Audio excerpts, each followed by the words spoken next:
Почитувани, сакам да ве информирам за активностите на два стратешки проекти кои се од исклучителна важност за развој на земјоделството.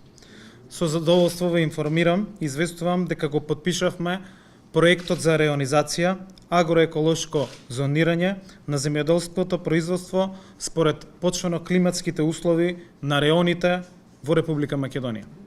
Се работи за проект кој што ќе се спроведува со техничка поддршка на ФАО во износ од $355,000 во време траење од 2 години. Реализацијата на проектот ќе започне следниот месец. Во моментот се формира стручниот тим кој ќе биде мултидисциплинарен, бидејќи се работи за комплексен проект за кој што е потребна експертиза од повеќе области и сектори. Проектот ќе овозможи точни информации во кој реон, која култура најмногу успева. Република Македонија, иако има мала површина, се карактеризира со многу хетерогени почвено-климатски услови.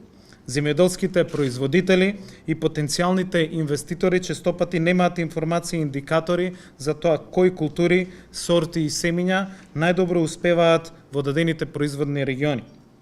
Еден од главните предуслови за зголемувањето на приносите и подобрување на квалитетот на производите е обезбедување на правилни информации за подобноста за одгледување на одредени земјоделски култури и сорти по производни реони во државата. Овие информации во голема мера ќе ги намалат погрешните инвестиции и ќе послужат за одредување идни насоки во кој правец треба да се адаптира нашето земјоделство во однос на климатските промени. Основа за реонизацијата, која што следи, ќе представува почвениот информативен систем на Република Македонија, кој ќе обезбедува информации за составот и структурата на почвите на територијата на државата. На него ќе се надоградат климатските услови, агробиолошките карактеристики на културите и сортите, потребите од агротехнички мерки, потребите од инвестиции во инфраструктурата во производните региони, пат, струја или наводнување, агроекономските параметри, се со цел да се добие комплетна слика заснована на современите научни анализи. Добиените резултати ќе послужат за креирање на листи на препорачани култури и сорти.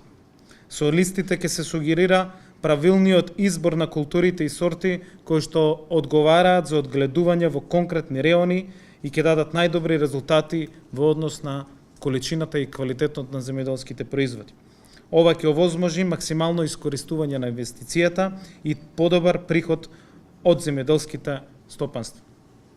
Спроведувањето на процесот ќе вклучи и научни институции кои врз основа на анализите треба да ги подготват препораките за подобност на земјоделското производство по региони, а во проектот ќе учествуваат и Агенцијата за поттикнување на развојот на земјоделството и Управата за хидрометеоролошки работи.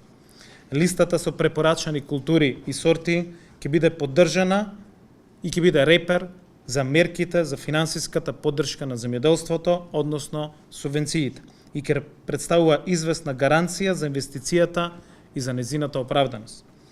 Воедно ве информирам за тековните активности поврзани со вториот проект, исто така поддржан од ФАО, а кој што е многу актуелен ако се имат во предвид чистите климатски промени.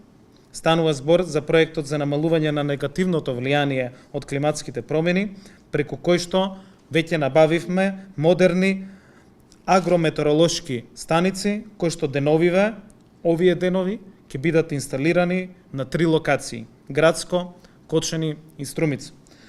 Со агрометеоролошките станици ќе управува Управата за хидрометеоролошки работи. Избрани се токму овие локации, бидејќи таму се произведуваат стратешките земјоделски култури, дали се градинарски, овошни или оризот, за кој што е многу важно редовното следење на временските прилики. Информациите ќе бидат достапни до земјоделците преку новоотворената веб страна на Управата за хидрометеоролошки работи, на која покрај временската прогноза и сезонските прогнози на едноставен и разбирлив начин ќе бидат презентирани и другите информации кои што им се потребни на земјоделците за преземање на соодветни агротехнички мерки. Исто така, со овој проект преземаме активности за поддршка на средните земјоделски училишта, кои вклучуваат развој на наставни материјали за климатски промени и обука на наставниците за вклучување на поимот климатски промени во наставата. Со овој проект ќе се обучуваат и советниците од Агенцијата за поттикнување на развојот на земјоделството во делот на справувањето со последиците од болестите и штетниците, кои се појавуваат заради климатските услови, заради климатските промени, како што е јазлестата кожа или синиот јазик. Почитувани, ова се само дел од стратешките цели кон кои што стреми Министерството за земјоделство, шумарство и водостопанство и владата на Република Македонија. И во следниот период интензивно ќе работиме на остварување на стратешките цели во земјоделството. Благодарам. Тука сме со раководителот на секторот за меѓународна соработка за сите ваши прашања. Едно мало појаснување. Споменавте дека листата на препорачани субјекти ќе биде основа за исплаќање субвенции. Дали тоа значи дека ако некој земјоделец одгледува пипарки, врз основа на листата треба да одгледува тутун, например, ако одбие да го направи тоа, нема да има субвенции? Ова е само почетен проект. Секако дека деталите во септември ќе ги дефинираме и со ФАО, ние би сакале да основата на овој проект се искористи во понатамошното креирање на стратешките политики и на програмите за директна финансиска поддршка. Навистина ни е потребно да знаеме во кој регион што е тоа што најмногу успева и што треба да добие соодветна или зголемена финансиска поддршка од државата. Јас сум среќен што на самиот почеток во работата на Министерството, соочени со огромен број на проблеми во исклучително лоша година, ние сме целосно фокусирани и кон стратешките наши приоритети, затоа денес ја правиме ова тематска пресконференција и сметам дека во иднина политиките навистина ќе бидат креирани на основа на она што ќе го дават клучните проекти кои што сме насочени, дали е тоа консолидацијата, дали е во овој случај реализацијата. Ако има дополнително, Лидија Чедиковска може да додаде. Во принцип тоа е тоа. Анализите кои што ќе се направат заради тоа и тимовите кои што ќе се формираат се мултидисциплинарни, тие ќе вклучуваат експерти од повеќе области и всушност врз основа на овие анализи треба да се покаже која всушност инвестиција е најисплатлива за да се намали ризикот од лоши инвестиции, за да се зголемат приходите од земјоделските стопанства и приносите од одгледување на одредена култура.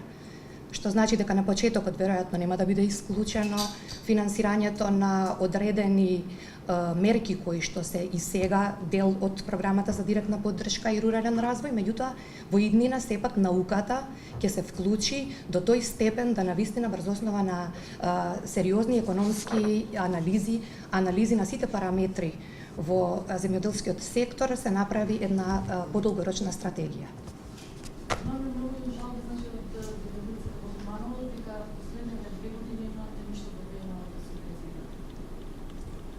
Како се зove?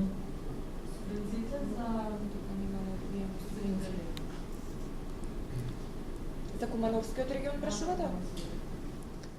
Исплатата на субвенциите, како што знаете, и вчера на сметките на земјоделците се исплатени дополнителни 5,7 милиони евра по однос на повеќе мерки и на култури, и тоа се однесува за територијата на целата држава, на цела Македонија. Во овие 2 месеци околу 60 милиони евра исплативме субвенции кон земјоделците преку програмата за директна финансиска поддршка, соочени со еден куп на блокади и обструкции кои што ни се случија на самиот почеток во јуни, дали е тоа од страна на акционерското друштво водостопанство, дали се проблемите во платежната агенција и останати проблеми, ние го откочивме, одблокиравме овој процес и за 2 месеци исплатени околу 60 милиони за субвенции. Сите решенија по однос на програмата за 2016 година се во постапка. Останатиот дел кој што не се исплатени, мислам дека се уште околу 10 милиони евра, сега точната бројка согласно поради тоа што постојано и секојдневно правиме притисок за исплата и таа се намалува. Последните решенија се обработуваат и, како што кажав, до крајот на месец август, почетокот на септември, сметам дека целосно ќе биде завршена оваа исплата која што се однесува на програмата од 2016 година. Паралелно ние со новиот директор во платежната агенција сме во постојан контакт за да ги решаваме и за останатите проблеми од 12, 13, 14, 15 за оние кои што има соодветен застој или па има соодветни судски решенија и други постапки, но имаме во овие 2 месеци силна исплата на субвенциите, 60 милиони евра за само 2 месеци.